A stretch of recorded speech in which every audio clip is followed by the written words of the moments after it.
Bismillah walhamdulillah wassalatu wassalamu ala Rasulillah wa ala alihi wa ashabihi wa mawalah wa ba'd.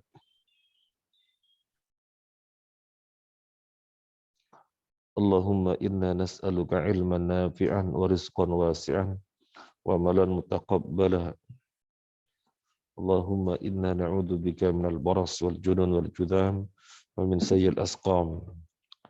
Semoga teman-teman kita yang lagi diberi ujian sakit Allah sembuhkan. Rabbana as'alhi bil ba'sa syufi innaka antas syafi la syifaa illa syifauka syifaan la yaghadiru saqaman. Sekarang kita melanjutkan kitabus sholati, kitab salat. Syurutus sholati, syarat-syarat salat. Taqaddama sudah berlalu atau taqaddama sudah terlewatkan di depan ya. Taqaddama sudah terlewatkan di depan, sudah berlalu. Anna toharota bahwasanya bersuci min syurutiha termasuk syarat-syaratnya. Wa min syurutiha dan termasuk syaratnya juga. Wa min syurutiha dan termasuk syaratnya juga dukhulul waqti masuknya waktu. Wal aslu dan asal fihi di dalamnya, di dalam apa? Di dalam apa? Di dalam dukhulul waqti, di dalam masuknya waktu. Wal aslu dan asal fihi di dalam masuknya waktu hadithu Jibril, yaitu hadis Jibril. Yaitu hadis Jibril. Annahu bahwasanya dia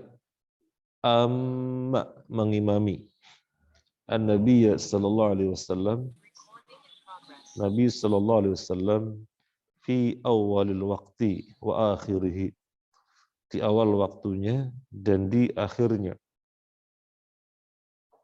Wa qala dan dia mengatakan, ya Muhammad, wahai Muhammad, as-salatu salat itu ma baina hadainil waqtaini, ma apa baina di antara hadaini al-waqtaini, dua waktu ini.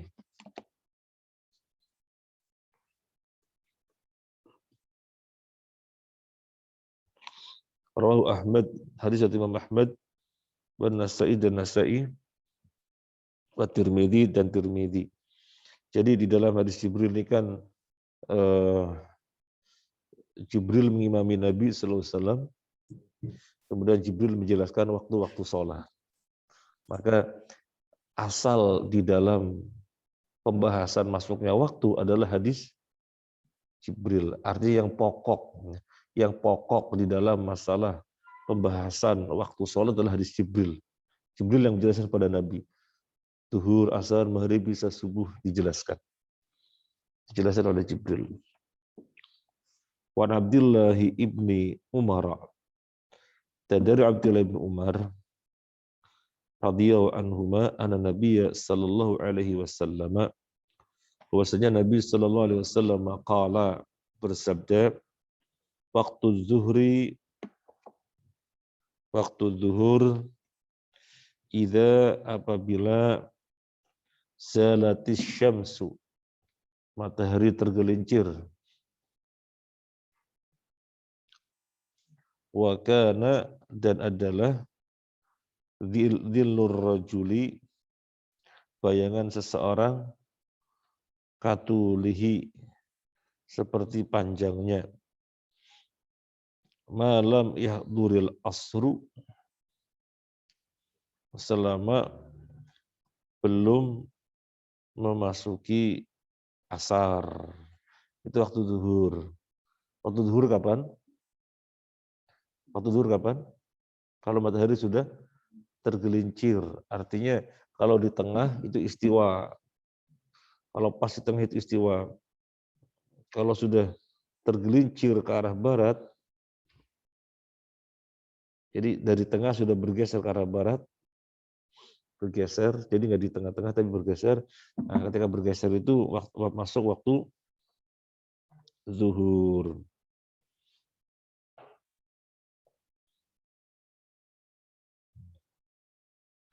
Dan adalah bayangan seseorang seperti panjangnya. Bayangan seorang seperti panjangnya. Malam yahdur al-asru, selama belum hadir asar. Berakhirnya waktu zuhur itu kalau orang berdiri, bayangannya sudah sama dengan panjangnya orang. Mas Iwan berdiri, melihat bayangannya sama dengan tinggi orangnya. Nah, semacam itu berarti waktu zuhur.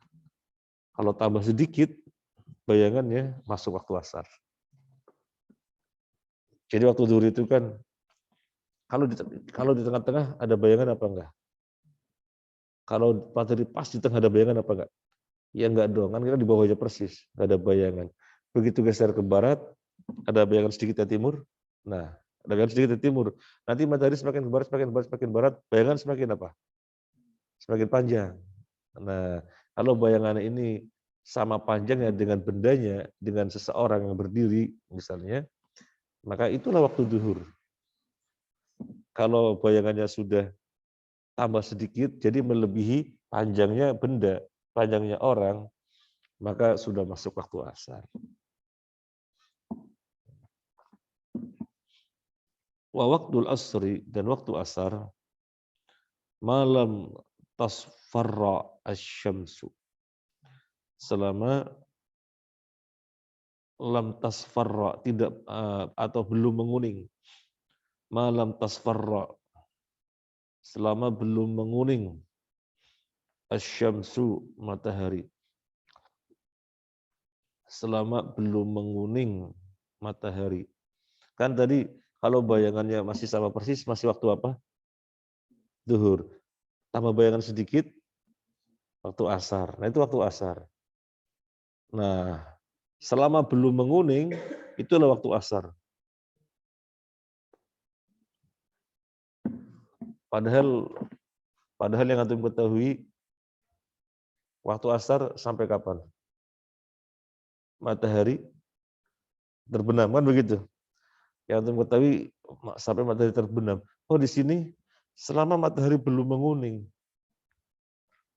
Kan kuning dulu, lama-lama merah tenggelam, kan begitu. Nah, sebelum kuning-kuning itulah waktu asar. Berarti boleh nggak antum sholat di waktu kuning? Memang belum terbit matahari, boleh apa enggak? Nah, ini nanti pembahasannya. Waktu asar itu ada waktu mukhtar dan ada waktu mubtor. Kalau waktu mukhtar, waktu sebelum datangnya kuning-kuning. Itulah waktu asar. Kalau mubtor, ketika sudah masuk kuning-kuning. Mutar itu artinya apa? Mutar, dia terpaksa. Dia terpaksa. Artinya antum sholat di waktu itu adalah terpaksa. Sebenarnya yang mukhtar, yang dipilih, yang mesti kita lakukan ya sebelum datangnya kuning. Kalau sudah masuk kuning itu berarti kita sholat di waktu yang terpaksa. Sah ya sah, tetapi kategorinya di waktu yang terpaksa. Karena yang mukhtar sebelum yang munculnya kuning.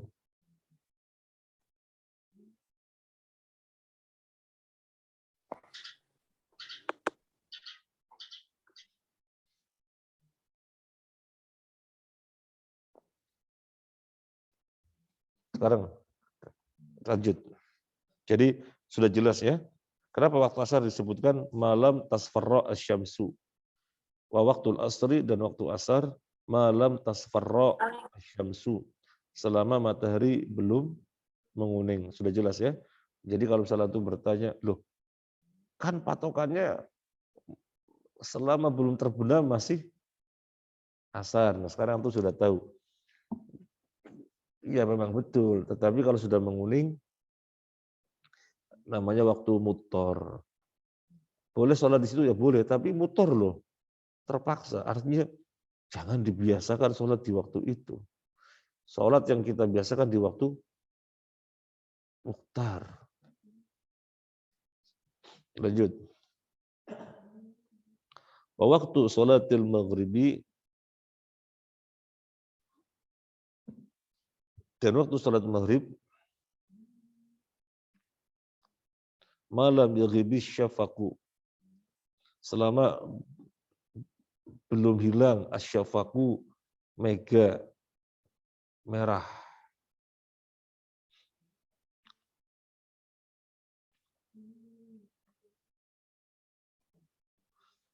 Kan matahari terbenam matahari. Masuk waktu apa? Sampai kapan? Waktu masuk matahari sampai kapan? Sampai syafaq belum tenggelam, belum hilang. Jadi masih merahan. Di ufuk barat masih kemerah-merahan. Belum tenggelam, itu belum hilang, itu syafaq, mega merah, belum hilang. Kalau mega merah sudah hilang, masuk waktu apa? Isya. Waktu sholatil isya'i, dan waktu sholat isya ila nisfil laili, sampai setengah malam. Waktu sholatil isya'i, dan waktu sholat isya ila nisfil laili,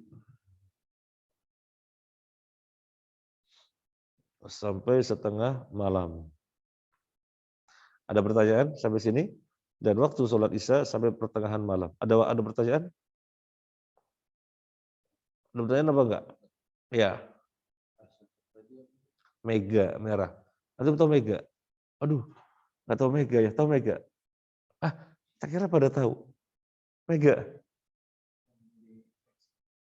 mega ya langit. Mega, ya segini. Antum matahari terbenam, ya. Yang terlihat warna apa di atas? Di ufuk barat, yang terlihat warna apa? Itu namanya mega. Apa bahasa itu apa? Langit ya, ya sudah langit. Langit. Tak kira antum kenal mega. Antum kenal mega? Oh, nggak ada yang tahu mega ya. Berarti bahasa daerah saya tak ya. Mega, Mas Alif, nggak tahu juga. Mas Daud, nggak ada. Coba nggak ada juga. Nah, sekarang sampai sini ada pertanyaan. Waktu sholatil isya'i, dan waktu sholat isya ila nisfil laili, sampai pertengahan malam. Ada pertanyaan? Kalau ada pertanyaan, saya yang bertanya. Ada pertanyaan? Kalau enggak, saya yang bertanya. Dan waktu isya sampai pertengahan malam.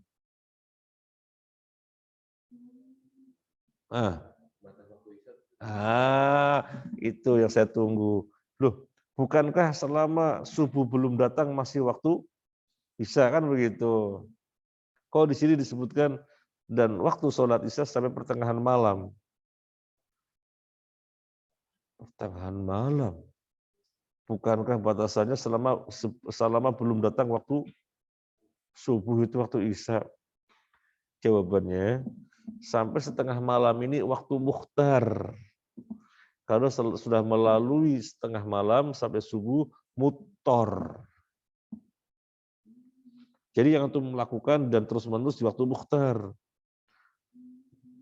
Kalau misalnya setelah melewati setengah malam, ya kalau suatu hal ada uzur tertentu sehingga dikerjakannya di situ, ya iya, silahkan. Memang waktunya masih bisa, tapi kategorinya mutor, terpaksa. Sekarang kita hitung, yuk. Malam itu kan dibagi 3. Malam itu kan dibagi 3. Katakan gampangannya ngomong, subuh jam berapa? Tengah 5. Ya. Kok subuh, malam kok subuh? Maghrib. Ya. Gampangannya ngomong maghrib jam berapa? Tengah 6. Tengah 6 sampai tengah 5. Ya. Setengah 6 maghrib sampai tengah 5 kan subuh. Ya. Nah, setengah 6 sampai tengah 5 berapa jam? 11. 11 jam. 11 bagi 3. 11 bagi 3. 4 kurang ya? Pasnya 4, pasnya berapa? Ya? 3/3. 3? 3,6. Ah, jauh banget 3,6. 3,3. 3, berapa? 3,6. Ya, 3,6. Nah, gampangannya 3,5 jam gampangannya ya. Berarti waktu pertama tengah 6 sampai jam berapa?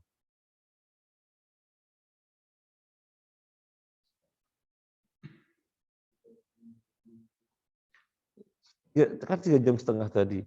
Nah, waktu sepertiga yang pertama berarti tengah 6 sampai berapa? Hah? Jam 9 kurang. Tengah 9 lewat ya. Tengah 9 lewat. Itu waktu malam yang pertama. Yang kedua, tengah 9 sampai jam berapa? Hah? Tengah 12. Nah, itu sampai waktu Isya itu di situ. Jadi sampai sekitar tengah 12 itulah atau jam 11-an itulah waktu Isya. Kalau sudah melewati, iya sih waktu Isya juga, tapi namanya muttor. Oke? Nah, jadi kalau di sini disebutkan waktu sholat isya'i dan waktu sholat Isya ila nisfil lail sampai pertengahan malam. Sampai sekitar tengah 12 tadi ya. Itu maksudnya waktu mukhtar. Di situ antum sholat Isya. Lu saya tapi di kereta mau sholat Isyanya nanti nunggu turun. Soalnya kalau di kereta saya nggak bisa dengan gerakan semestinya. Harus duduk. Sholatnya sambil duduk. Saya mau menunggu turun saja nanti jam 2 biar bisa sholat dengan semestinya. Itu lebih baik. Menunggu turun biar sholat dengan gerakan semestinya. Daripada di kereta sholat sambil duduk. Maka turun. Jadi sholat Isyanya di jam berapa? 2. Ya kan ada uzur. Karena di kereta ya, nunggu turunnya jam 2. Tapi kalau misalnya begini, mau sholat Isya nunggu turun, tapi kok saya khawatir ya, kereta berhenti, kereta terlambat, sampai alamat nanti subuh, khawatir. Ya sudah kalau khawatir seperti itu ya, sholat Isya di kereta dengan duduk. Jadi jangan mudah-mudahnya sholat dengan duduk ya, karena berdiri itu hukumnya apa? Rukun, bukan wajib. Berdiri hukumnya rukun. Dalam sholat ada istilah rukun, ada istilah wajib, ada istilah sunnah. Rukun, wajib, sunnah. Jadi berdiri itu rukun. Anda jangan mudah-mudahnya duduk. Lebih baik nunggu, kalau memang waktunya memungkinkan, nunggu turun dari kereta meskipun waktunya muttor. Itu pun ketika di kereta, kalau misalnya daripada nanti turun subuh, ya daripada nanti turun subuh, akhirnya malah nggak sholat Isya gitu ya, atau sholat di kereta, itu pun jangan bermudah-mudahan duduk. Cari yang memungkinkan untuk berdiri. Cari. Kalau misalnya di lorong antara kursi sama kursi, oh nanti dimarahin orang, ganggu. Di mana yang tidak ganggu? Tanya petugas kereta, di mana ada musola? Ada, oh ke tempat musola. Ternyata nggak ada, aduh nggak ada gimana ya? Antum masih berjuang, di mana yang memungkinkan? Kalau misalnya nggak ada musola, kalau di kereta di mana yang memungkinkan? Di mana itu?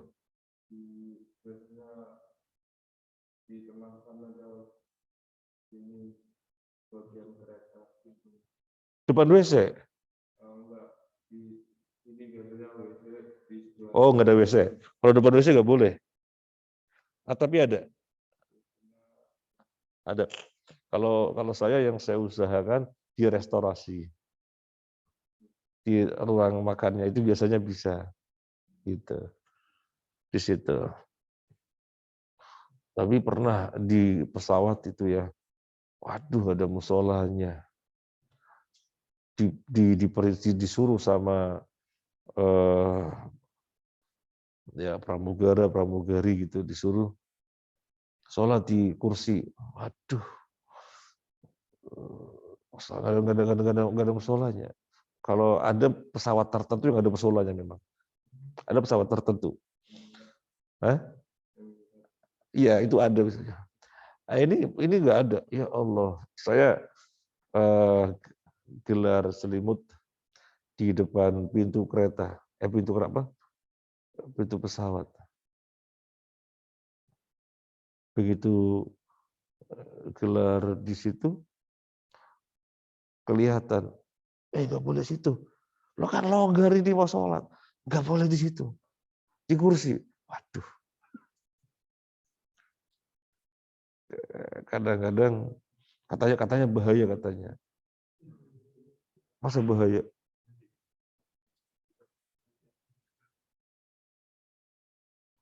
Goncangan, jatuh, ya nggak tahu mungkin. Pokoknya nggak boleh. Ya sudah, kalau nggak boleh berarti kan kita sudah berusaha kan. Intinya adalah jangan mudah-mudahnya duduk karena berdiri itu rukun. Ya, baik. Nabi safar. Pernah Nabi sholat fardu duduk di kendaraan? Enggak pernah, selalu turun. Adapun Nabi sholat perjalanan duduk di kendaraan kalau sholatnya sunnah.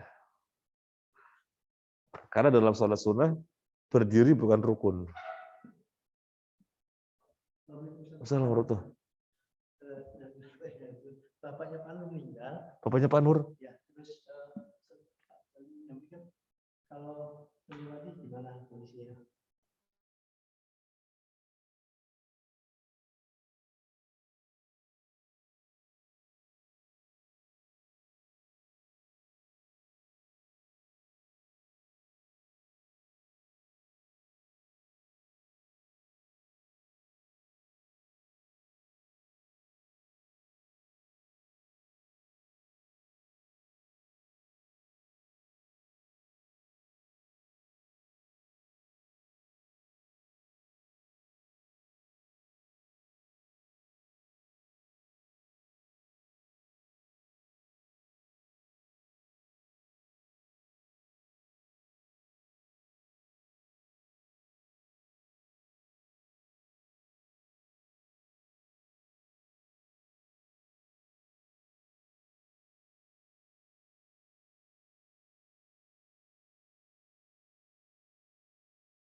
Beliau orang soleh ya, tidak pernah ketinggalan jamaah, selalu di sana. Ya Masya Allah. Yang pakai kursi.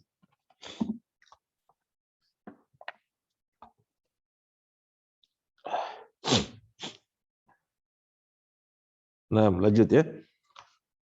Sampai sini yang tadi sudah nggak ada ditanyakan. Ya. Waktu sholat subhi dan waktu sholat subuh min tulu'il fajri, dari terbitnya fajar,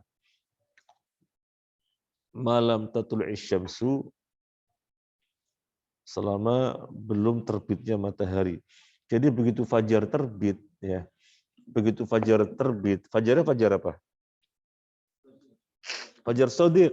Soalnya fajar ada dua, fajar kidhib dan fajar shadiq. Ya, fajar ada dua. Yang dimaksud di sini adalah fajar shadiq. Yang dimaksud adalah fajar shadiq. Cirinya apa? Fajar kidhib dan fajar shadiq.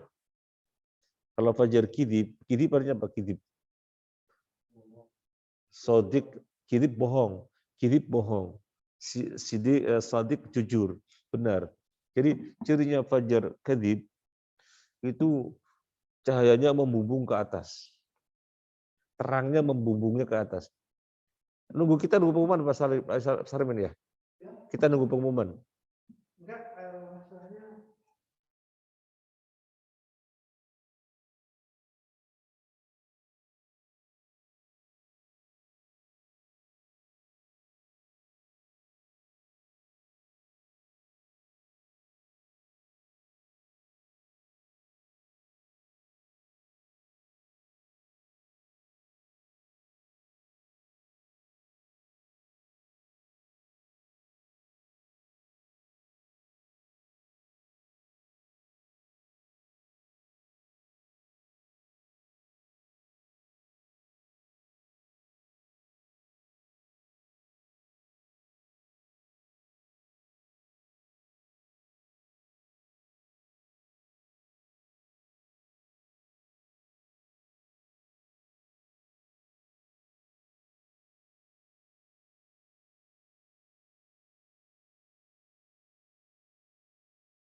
Kalau fajar kadzib itu cahayanya membumbung tinggi dan lama-lama hilang. Makanya disebut kadzib, lama-lama hilang. Adapun fajar shadiq disebut jujur, benar, karena lama-lama bukan hilang, tapi lama-lama semakin terang, semakin terang, berarti shadiq. Shadiq apanya? Shadiq apanya? Iya, shadiq cahayanya. Kenapa disebut shadiq? Benar, merupakan tanda awal siang. Shadiq maksudnya benar, merupakan tanda awal siang. Makanya lama-lama terang. Tapi kalau kadzib bukan lama-lama terang, lama-lama dia hilang. Makanya kadzib bukan merupakan awal siang, bukan merupakan tanda awal siang. Yang merupakan tanda awal siang adalah yang lama-lama terang. Berarti benar itu tanda awal siang. Dan shadiq cahayanya melintang utara selatan. Jadi merah ke kuning-kuningan atau merah ke putih-putihan. Humrun biyub. Dalam hadis salah satu humrun biyub itu merah ke putih-putihan, melintang utara selatan. Lama-lama, semakin terang. Nah, mungkin antum bertanya, kenapa di Thaibah itu adzannya 20 menit setelah orang-orang umumnya adzan? Karena sudah ada observasi sangat banyak ketika orang ramai-ramai adzan itu belum ada humrun mu'tarib, belum ada cahaya kemerah-merahan yang melintang utara selatan, belum ada. Baru sekitar 20 menit, kemudian baru kelihatan strik, kelihatan. Lama-lama terang. Sehingga dari observasi itu, itulah yang kita ambil. Nah, mungkin Mas Alif selama ini nanya-nanya. Ya. Hah?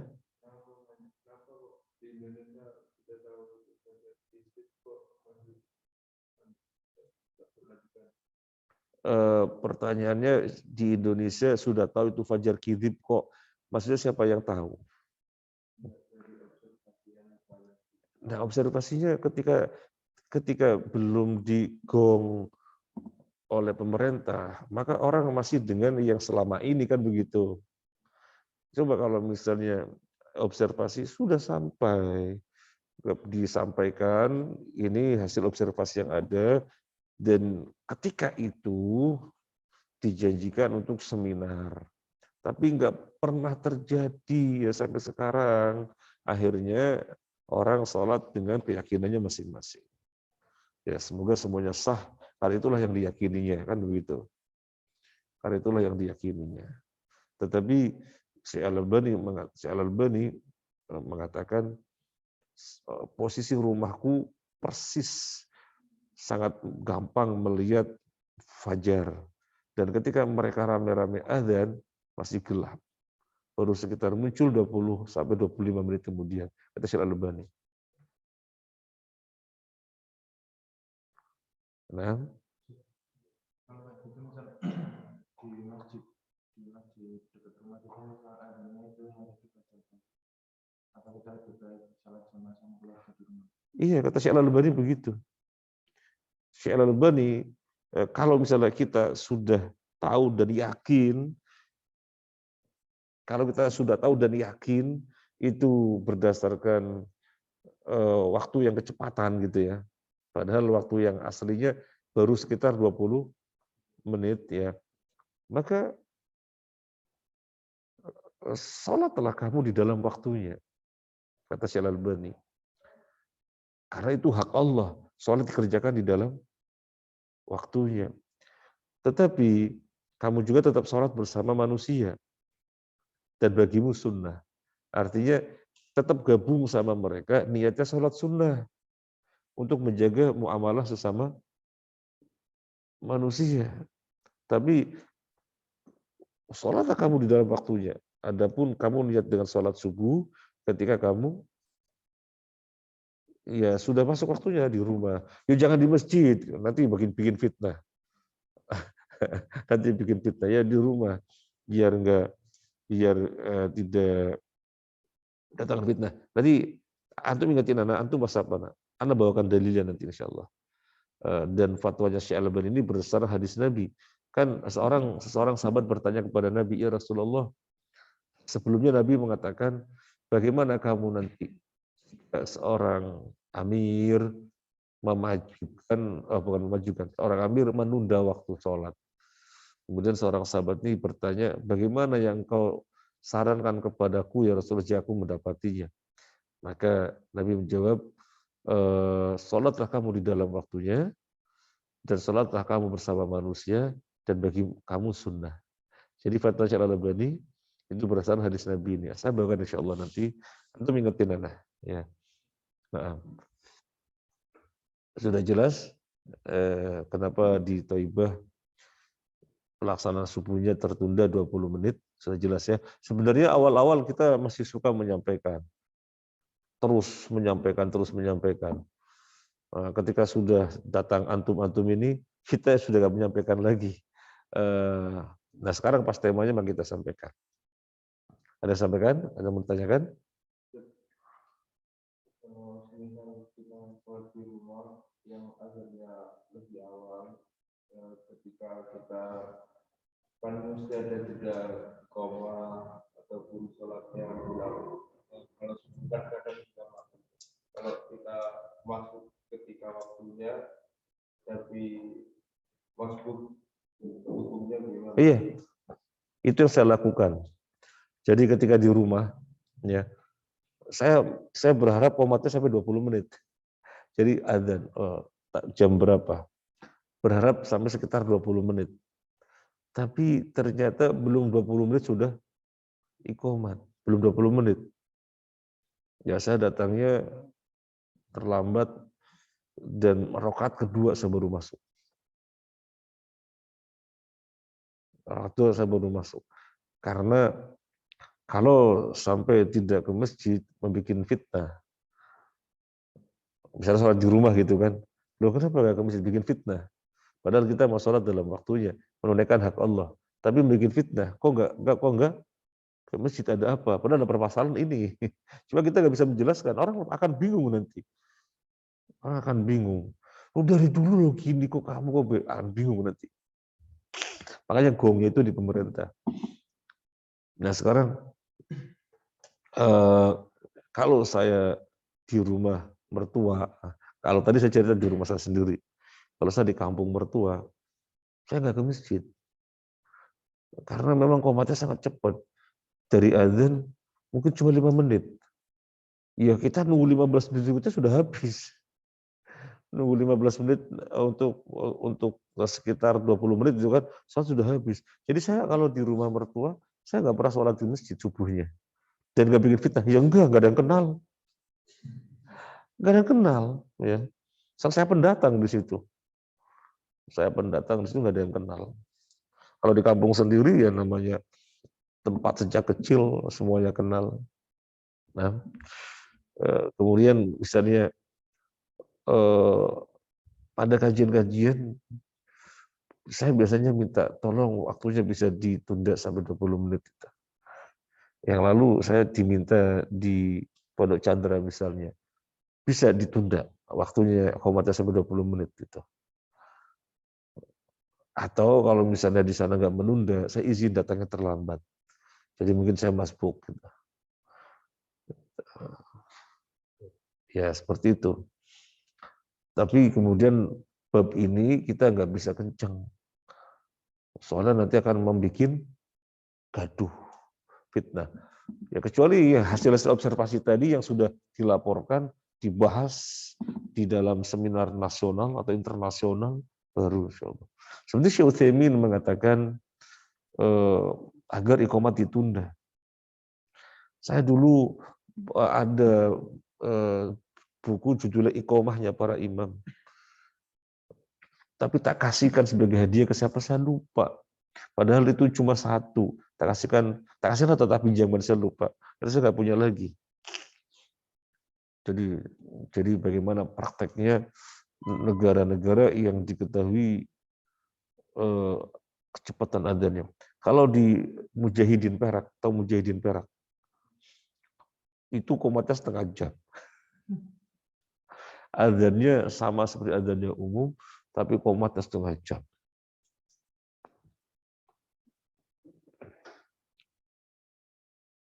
Di Jakarta yang saya pernah di sana, komatnya 25 menit.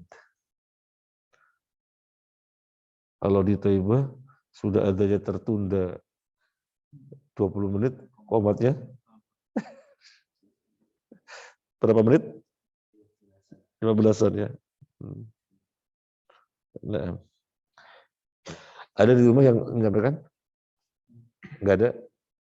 Nah, antum kita semua jaga kesehatan baik-baik ya. Mas Ridwan mengikuti yang umum, pakai masker. Ya, termasuk kalau sholat. Soalnya kesepakatan takmir di sini, sholat tetap pakai masker. Nanti antum kalau nggak disuruh push up loh. Jadi sholat tetap pakai masker. Ya, sholat tetap pakai masker. Mungkin kita tutup dulu ya. Subhanakallahumma wa bihamdika asyhadu an la ilaha illa anta astaghfiruka wa atubu ilaik. Nah,